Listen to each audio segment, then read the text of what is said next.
Hace unos días me encontraba tratando de deshacerme de documentos viejos, entre los cuales encontré los análisis que hice en el periodo 1987 a 1988. Mi primera conclusión fue: imposible votarlos. Estos documentos viejos contienen una visión de la realidad de la época y son actualizables para interpretar la realidad actual.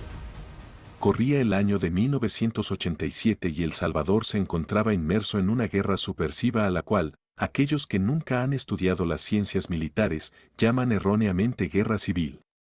Específicamente era el día 27 de octubre de 1987 y la observación de los sucesos de entonces me llevó a crear en mi mente un concepto del tipo de guerra que se vivía. Es desde entonces que concebí que no todas las guerras son solubles bajo una ética universal o siguiendo al pie de la letra lo que dictan los manuales conocidos de táctica. Para cada acción bélica debe quizás analizarse su naturaleza y, una vez definida esta, debe diseñarse el método para resolverla o la empresa bélica puede estar condenada al fracaso. Probablemente esos fueron los grandes éxitos de personajes como Alejandro Magno, Aníbal Barca y Napoleón Bonaparte. Ejemplo de evento militar cuestionable es la Guerra de El Salvador entre 1970 a 1992, la cual fue resuelta por orden superior, como un experimento diplomático y sin anular las causas ni conquistar objetivos, y tantas otras que tocan las puertas de la historia. La última guerra que debería ser sujeto de un estudio, para comprender su naturaleza y después diseñar el método de resolverla, es la Guerra de las Pandillas, ya que sus componentes son bastante semejantes a los de una guerra subversiva. Hoy, frente a mi computadora y, después de muchos años, lo reedito. Esa idea me ha llevado a reeditar el ensayo mencionado pues, si durante su lectura, cada vez que encontremos la palabra fuerza revolucionaria, lucha comunista, insurgentes, comunismo, subversión, la sustituimos por la palabra las pandillas, encontraremos una luz sobre la naturaleza de este fenómeno y pueden surgir ideas de cómo combatirla. Esta vez, la ONU no intervendrá para solucionarle a El Salvador el problema que no pudo solucionar militarmente en la década de los años 70 y parte de los años 90. El documento de entonces, reeditado ahora, dice así.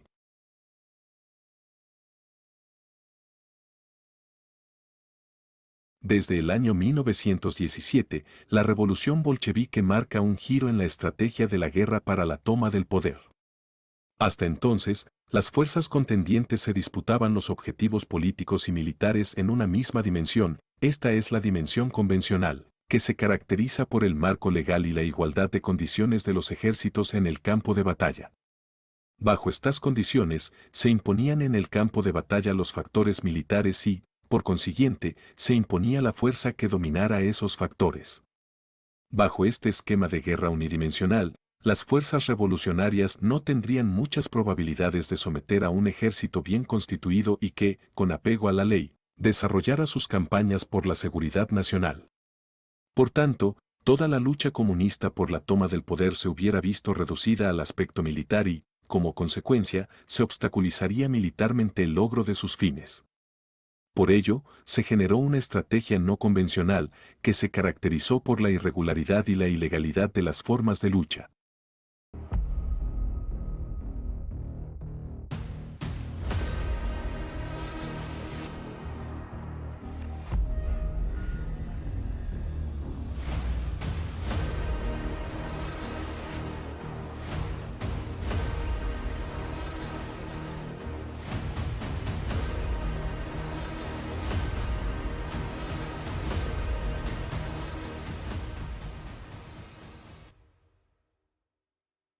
Si queremos ir más atrás que los bolcheviques en la historia, específicamente a la época antes de la era común, revisemos los siguientes hechos. Corría el año 218 antes de nuestra era, cuando en el Imperio Romano se inició la Segunda Guerra Púnica, siendo la contraparte el genial e histórico Aníbal Barca, procedente de Cartago, norte de África. Para esa fecha, los cónsules romanos de turno eran Publio Cornelio Escipión y Semprocio Longo, quiere decir, eran quienes tenían el mando del ejército romano. Estos cónsules fueron quienes tuvieron que protagonizar las derrotas de Roma a manos de Aníbal en ese mismo año en las batallas de Ticino y Trebia. Posteriormente, fueron nombrados cónsules romanos Servilio Gémino y Cayo Flaminio a partir del año 217 antes de nuestra era. Estos también tuvieron su turno para ser derrotados por Aníbal, lo cual sucedió en la batalla que representa la más grande emboscada hecha a ejército alguno en la época antigua, la batalla del lago Trasimeno, en el año 217 antes de nuestra era. Ya esto era suficiente para hacer sentir a Roma que estaban frente a una crisis y veían venir la desaparición de su imperio por una victoria total de Aníbal. Ante esto, el Senado romano tomó una medida extrema para salvar a Roma y nombró, por un periodo de 6 meses, a un dictador para que resolviera la crisis. El elegido fue Quinto Fabio Máximo. La propuesta de Quinto Fabio Máximo fue no enfrentar directamente a Aníbal para no propiciarle la gloria de otra victoria militar que luego se convertiría en una victoria política, sino que opta por una novedosa forma de guerra, una guerra de desgaste contra Aníbal, la cual consistía en bloquear sus abastecimientos. La política hizo su péndulo acostumbrado y, pasados 6 meses, Fabio entregó su cargo, nombrándose a otros 2 cónsules, siendo estos Lucio Emilio Pablo y Cayo Terencio Varrón. El Senado romano, pues, no había comprendido la naturaleza de la guerra no convencional propuesta por Fabio y estaban desesperados por resolver el problema de la amenaza cartaginesa de inmediato, la cual requería un periodo prolongado para obtener una victoria segura. Simultáneamente, fue organizado un gran ejército romano, compuesto por 88.000 efectivos, con la decisión de enfrentar directamente a Aníbal, quien contaba con un ejército de 45.000 efectivos. La estrategia de Fabio fue desechada por el Senado romano. Para el 2 de agosto del año 216 antes de nuestra era, sucedió el enfrentamiento bélico esperado, mediante el cual Roma esperaba dar la batalla decisiva contra Aníbal para derrotarlo de una vez y devolver la tranquilidad al Imperio romano.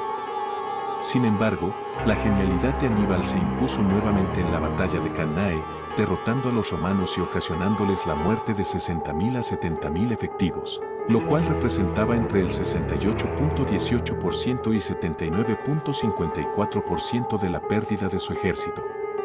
Técnicamente y según toda regla bélica, Roma estaba derrotado y debía rendirse. Esto, además de la decisión de Aníbal de no dar a Roma el golpe final, contrario a la sugerencia de Marvajal, comandante de la caballería númida, de atacar. Ninguna de las dos cosas sucedió. Este impasse permitió a Roma crear un nuevo ejército de 25 legiones de 4.000 efectivos cada una, para un total de 100.000 efectivos. Roma aprendió la enseñanza y el Senado reconoció su error de abandonar la estrategia de desgaste impulsada por Fabio. Roma reanudó su guerra de desgaste contra Aníbal, poniendo a la cabeza del ejército a Quinto Fabio Máximo, quien era ya conocido en Roma por su sobrenombre, el que retrasa. Esto desgastó notablemente a Aníbal, a lo cual se sumó los ataques romanos a España y Cartago, la retaguardia estratégica. Aníbal, con el paso del tiempo, quedó acorralado al sur de Italia. Ya bajo el asedio romano, el Senado cartaginés obligó a Aníbal a regresar a Cartago para que los liberara de la amenaza romana, lo cual sucedió en el año 204 antes de nuestra era. Antes, en el año 210 antes de nuestra era, había sido nombrado comandante del ejército romano Escipión, hijo de Publio Cornelio Escipión, por sus victorias obtenidas al norte de África. Debido a ello, en el año 206 antes de nuestra era fue nombrado gobernador de la isla de Sicilia. En el año 204 antes de nuestra era, Escipión zarpó hacia Cartago, norte de África. Un año después, en el año 203 antes de nuestra era, Aníbal retornó a Cartago. En el año 202 antes de nuestra era, Aníbal marchó hacia las planicies de la ciudad de Sama, lugar donde se enfrentaron ambos en la batalla en la cual finalmente fue derrotado Aníbal. Aníbal, amenazado por las envidias de los políticos cartagineses, huyó a Siria donde el rey Antíoco le dio refugio, desde donde posteriormente huyó hacia Bitinia, al norte de Turquía, donde le dio refugio el rey Prusias, lugar donde finalmente se suicidó en el año 183 antes de nuestra era, para evitar ser capturado por los romanos, quienes nunca pararon de perseguirlo. Roma aprendió de sus experiencias, aplicó la guerra bidimensional, sin usar este nombre, para derrotar a Aníbal, lo cual permitió que su imperio sobreviviera aproximadamente de 600 a 800 años más. Después que Aníbal lo puso en crisis, en agosto del año 216 antes de nuestra era. La guerra no convencional es la dimensión de la lucha de las fuerzas revolucionarias e irregulares. Esta dimensión es mucho más amplia que la dimensión de la guerra convencional, la cual es absorbida por aquella.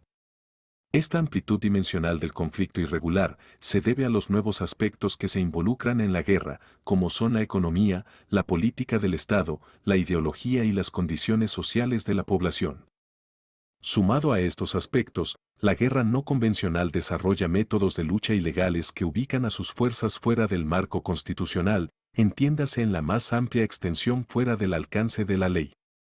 Esto multiplica el poder de los insurgentes y amplía su dimensión o espacio conceptual y físico de movilidad, pues sus cuadros son clandestinos y no se rigen por leyes, siendo su única ley la de obtener su objetivo sin importar la forma, ya sea asesinando, robando, secuestrando, saboteando e incluso negociando con las autoridades constitucionales. Expuestas las formas de guerra, queda evidenciado que las fuerzas comunistas lo que generan es una guerra bidimensional, en donde la dimensión no convencional es más amplia y absorbe a la dimensión convencional, por ser más reducida. En la disputa entre ambos bandos no hay correspondencia bionívoca en cuanto al acceso dimensional de las fuerzas, pues las fuerzas no convencionales tienen acceso a la dimensión convencional, pero las fuerzas convencionales no tienen acceso a la dimensión no convencional. Ante esto surge una interrogante. ¿Cuál es el límite dimensional y qué fuerzas garantizan este equilibrado acceso unilateral que beneficia a las fuerzas no convencionales? En un sistema democrático, las Fuerzas Armadas tienen una misión constitucional que no abarca la dimensión no convencional, por no encontrarse tipificados los delitos que el terrorismo comete o por ser muy elevados los costos políticos al perseguirlos y castigarlos. Ante esto, las Fuerzas Armadas se ven en la necesidad de contrarrestar el comunismo utilizando métodos fuera de la ley, métodos que son neutralizados por la subversión creando mecanismos pseudolegales paralelos, que son organizaciones que, con su fachada legalista, están prestos a denunciar cualquier intento de las Fuerzas Armadas por pasar a actuar a la dimensión no convencional. Esta coacción que los mecanismos pseudolegales paralelos ejercen contra las fuerzas constitucionales, para evitar la neutralización y destrucción de las organizaciones subversivas que operan en las dimensiones no convencional y convencional, he optado por llamarla disuasión político-legal, que viene a ser la principal estrategia no convencional que utilizan los movimientos clandestinos, ilegales, revolucionarios y criminales. Por tanto, el límite dimensional viene a ser un velo pseudolegal invisible, pero eficaz, llamado disuasión político-legal, mientras que las fuerzas que garantizan el acceso unilateral y la inviolabilidad del límite por parte de las fuerzas constitucionales serían los mecanismos pseudo-legales paralelos, materializados en las organizaciones de fachada. Entonces, el comunismo tiene garantizado que sus operaciones en la dimensión no convencional tendrán poco o ningún tropiezo con la ley. Quiere decir, que el mismo Estado se ha puesto un autobloqueo seguro con sus mismas leyes y con la aceptación de tratados sobre derechos humanos, so peña de su muerte, en ambos casos. Aún dentro de este espectro, queda un punto central que es el último bastión de las fuerzas legales, este punto es la Constitución de la República. Las Fuerzas Armadas, en la defensa de la democracia, tienden a comprimirse hacia el centro del espectro y a ampararse a la Constitución para el cumplimiento de su misión. Una expansión significaría chocar con los mecanismos pseudolegales paralelos, antes que con las organizaciones subversivas. Ante este fenómeno, los insurgentes expanden su dimensión en ambas direcciones para reducir gradualmente el campo de acción de las fuerzas legales, además de la infiltración y descomposición de que son sujeto estas últimas, que se ven cada vez más restringidas en su accionar. Por tanto, aunque existe para las Fuerzas Armadas un mandato constitucional, existen mecanismos pseudolegales paralelos que la disuaden del cumplimiento de su misión en este tipo de guerra. Parece que aún no ha sido escrita una teoría legal para enfrentar este tipo de guerra. Entonces, podríamos decir que, ante la expansión bidireccional del comunismo y similares, en la guerra bidimensional u otras fuerzas irregulares, las Fuerzas Armadas cuentan con el único y último bastión que es la Constitución, la cual contiene su mandato. Ahora veámoslo gráficamente este concepto. Imaginemos un círculo, al cual llamaremos núcleo, el cual representa la Constitución de la República, el canon jurídico y los tratados internacionales vinculantes que rigen a un determinado país. Más allá del núcleo, dibujamos un círculo continuo, al cual llamaremos nivel 1, que representa el alcance de todas las leyes mencionadas, las que son aplicables dentro de sus respectivas jurisdicciones. Al espacio entre el núcleo y el nivel 1 lo llamaremos dimensión legal, dimensión regular o dimensión convencional, según el caso. En esta dimensión legal se encuentran todas personas u organizaciones cuyas acciones son sujeto de ley. Cualquier actuación en contra de las leyes que regulan la normalidad dentro de este espacio será calificada como ilegal y el Estado le aplicará la ley pertinente para reprimirlo. Las personas u organizaciones que viven y actúan en la dimensión legal son sujeto de auditoría, vigilancia, censura o cualquier otra medida que garantice el orden legal del Estado.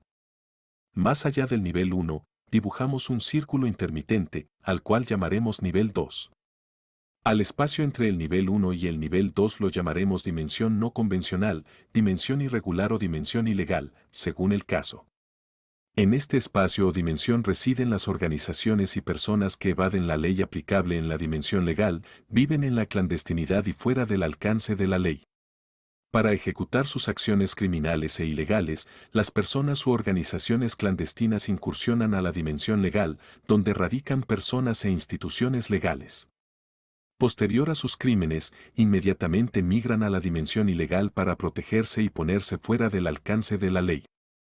¿Qué sucede si estas personas u organizaciones son perseguidas por una institución legal? Inmediatamente, surge una nueva figura en nuestro esquema, la línea que divide el nivel 1 del nivel 2 lo llamaremos disuasión política. Esta línea es la frontera entre la dimensión legal y la ilegal, la cual no pueden pasar las instituciones legales, so peña de convertirse en criminales. ¿Por qué? Esta frontera es resguardada por la disuasión política, de la cual son guardianes diversas organizaciones no gubernamentales, dispuestas a denunciar la transgresión que el Estado pueda hacer para perseguir el delito. Hasta la dimensión ilegal, quiere decir, usar métodos similares a los criminales para neutralizarlos. A estas organizaciones las llamaremos mecanismos pseudo-legales paralelos, podemos llamarlas también organizaciones no gubernamentales. En esta dimensión, las personas u organizaciones clandestinas e ilegales están protegidas por estos mecanismos. Los estados corren el riesgo de ser acusados de violar derechos humanos y de usar mecanismos ilegales contra criminales, además de la disuasión política generada. A ningún estado le gustará ser calificado como violador de derechos humanos. La flexibilidad que tienen las personas u organizaciones clandestinas e ilegales para transitar de la dimensión ilegal a la legal, cometer crímenes y retornar a protegerse de nuevo en la dimensión legal, contrasta con la rigidez de las organizaciones legales del Estado, que no pueden desplazarse entre ambas dimensiones sin ser sujeto de la ley bajo la cual viven. Esto es una ventaja estratégica para los criminales, pues obliga al Estado a combatir como caballeros a criminales, generándose una batalla desigual, asimétrica. Como un ejemplo, es por ello que los estados que han combatido y exterminado exitosamente los movimientos subversivos tienen causas legales pendientes por violaciones de derechos humanos. Otro ejemplo podría ser el combate a las pandillas en El Salvador, las cuales no podrían haber sido combatidas sin perseguirlas hasta la dimensión ilegal, desde donde operan desde la década de los años 80, al mismo tiempo que es necesario postergar los reclamos de las organizaciones no gubernamentales, que están lejos de comprender esta estrategia criminal o están lejos de salvaguardar los intereses de Estado.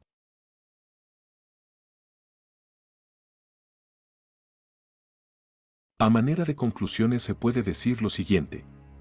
1. No se puede combatir al comunismo a fuerzas irregulares y criminales mientras las fuerzas armadas se encuentren en otra dimensión del espectro de la guerra, pues son distintas desde su filosofía hasta sus métodos de lucha y sus acciones. 2. La dimensión no convencional es más extensa y se expande bidireccionalmente, comprimiendo hacia el centro a la dimensión convencional hasta hacerla desaparecer o entrar en caos. 3. El límite entre ambas dimensiones es la disuasión político-legal a través de los mecanismos pseudolegales paralelos. 4.